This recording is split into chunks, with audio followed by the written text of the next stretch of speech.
Hello, hope everyone is doing well.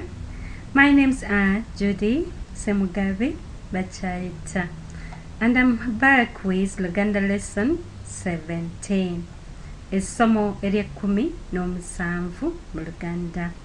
Today we are going to learn about okusaba emmere mu kifo ekiribwamu or woteri.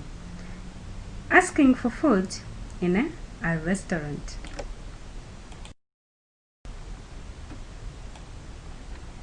Tugenda okulaba Judy ng'agenze mu kifo ekiribwamu or woteri okulya emmere era nga ayanirizibwa Rita omukozi w'ekifo kino. We are going to see a scenario where Judy visits a restaurant to eat food and she was welcomed by Rita, the waitress. Rita, nsanyuse okukulaba nnyabo. Nsanyuse okukulaba nnyabo. In English, you are welcome, madam. Judy, kale nnyabo. Kale nnyabo. Okay, madam. Rita, oyagala kulya ki nnyabo? Oyagala kulya ki nnyabo? What do you want to eat, madam? Judy, olinayo mmere ki olwaleero? Olinayo mmere ki olwaleero? Judy say, what kind of food do you have today?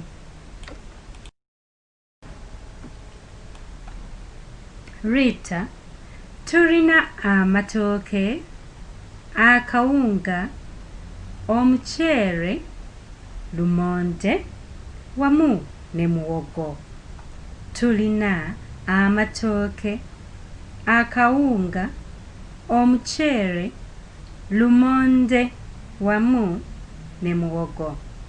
Rita say, we have matoke, pap or posho, rice, sweet potatoes, and cassava. Judy, ate olina nva ki? Ate olina nva ki? Judy is asking, how about sauce or stew?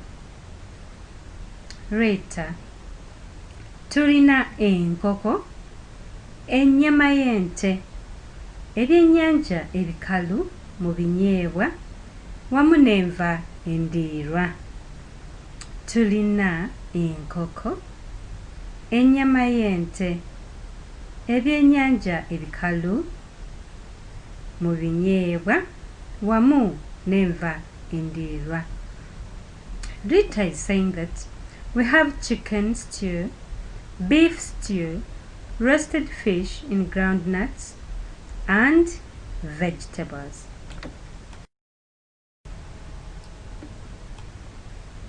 Judy, ate ekyokunywa.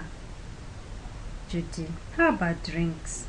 Must have been a question mark there. Rita, tulina obutunda, emichungwa, amazzi, soda, wamu n'omwenge. Tulina obutunda, emichungwa, amazzi, soda, wamu n'omwenge.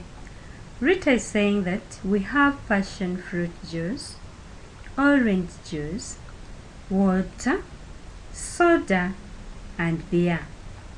Judy, kale ndeetera amatooke, omuceere, enkoko, enva endiirwa wamu ne soda. Kale ndeetera amatooke, omuceere, enkoko, enva endiirwa wamu ne soda. Judy is saying that, okay, bring me matoke, rice, chicken soup, vegetables, and soda.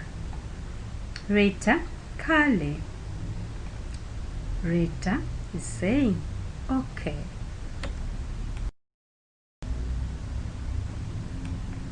Rita, emmere yo yiino nyabo. Emmere yo yiino nyabo. She's saying, here is your food, madam. Judy, neyanziza. Neyanziza. Judy is saying, thank you.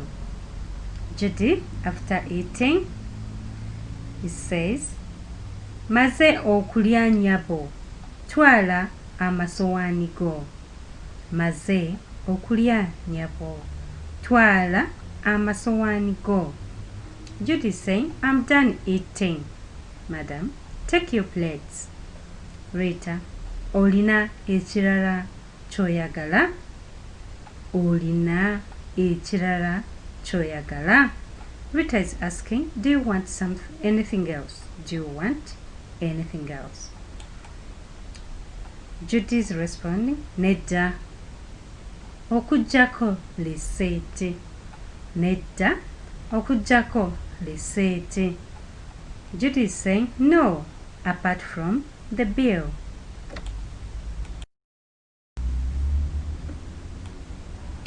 Rita, lisiiti yo yiino nyabo. Lisiiti yo yiino nyabo. Rita is saying, here is your bill, madam. Judy, nsasula mmeka? Nsasula meka? Judy is asking, how much am I paying? Rita, osasula syringe 15,000. Osasula syringe 15,000. Rita is saying, you are paying 5,000 Ugandan shillings. Judy, sente zo zizino wamu n'akasiimo. Weebale nnyo nnyabo, weeraba. Sente zo zizino wamu n'akasiimo. Weebale nnyo nnyabo, weeraba. Judy say, here is your money and your tip. Thank you so much. Goodbye.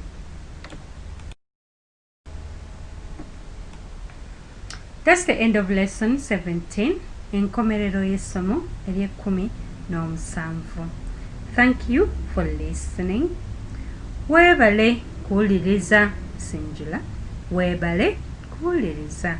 And in plural we say mwebale kuwuliriza. In case you missed other lessons, you can find them on my YouTube channel called Judy's Basket. And when you get there, please don't forget to subscribe. I would appreciate that. Thank you so much. Thank you so much. Weebale nnyo, singular, weebale nnyo. But if you are thanking many people, you say mwebale nnyo. Mwebale nnyo. That's plural. Goodbye. Weeraba, singular, weeraba. And in plural we say mweraba. Mweraba. Thank you so much for listening. Hopefully you've learned something out of this lesson. Stay blessed. Judy Semugabi Bachayita.